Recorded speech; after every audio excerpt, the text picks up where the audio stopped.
At first glance, Frank Zappa and Black Sabbath seemed to belong to entirely different musical universes.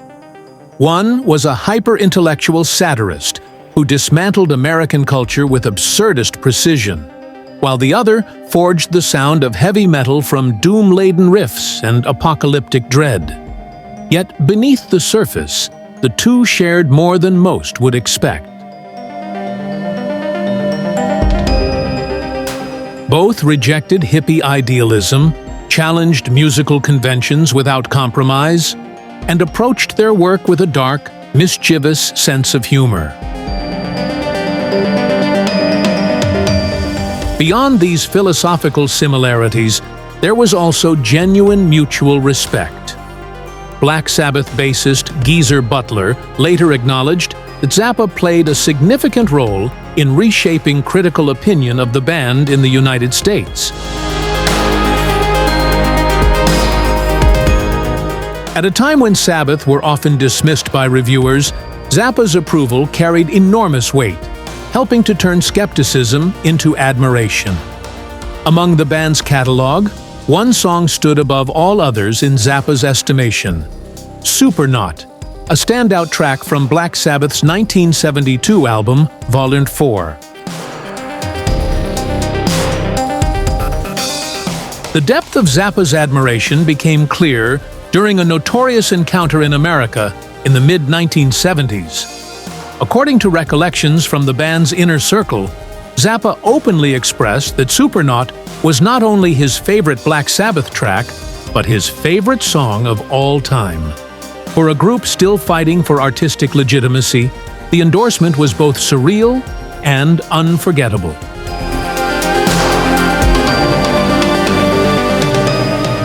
That meeting took place during Black Sabbath's time in Chicago, where they happened to be staying at the same hotel as Zappa.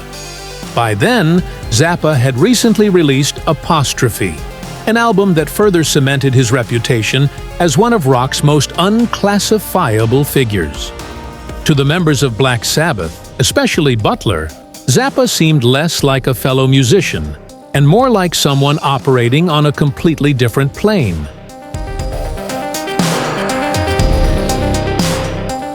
Their initial meeting led to an invitation to Zappa's Independence Day celebration, hosted at a local restaurant. What followed was a night that quickly descended into controlled chaos. As alcohol flowed freely, the atmosphere grew increasingly bizarre, even by rock and roll standards. For Ozzy Osbourne, the evening took an especially strange turn, as members of Zappa's entourage discreetly sought drugs while trying to avoid the attention of their famously straight-laced leader. The surrealism escalated when a massive cake shaped like a nude woman was presented to the table, complete with champagne theatrics that stunned the room into silence. The moment perfectly captured the excess and tone-deaf spectacle of the era, equal parts shocking and absurd. Any lingering tension dissolved when the group spontaneously launched into a patriotic sing-along, transforming discomfort into dark comedy. Despite the chaos, the night left a lasting impression. Zappa's admiration for Supernaut stood out as the most meaningful takeaway, a rare moment of sincere validation from one of rock's most uncompromising minds. Yet the evening also delivered one final twist.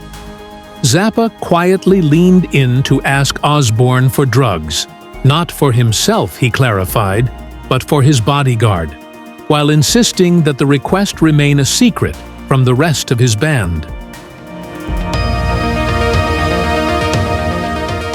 In the end, the story captured everything that made the 1970s rock scene so surreal. Genre lines dissolving, icons colliding, and moments of genuine artistic respect emerging from total madness.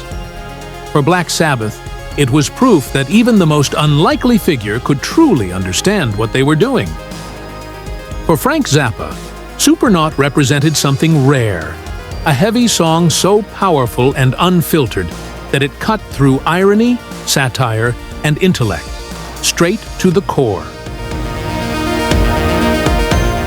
And for rock history, it remains one of the strangest yet most revealing endorsements ever given.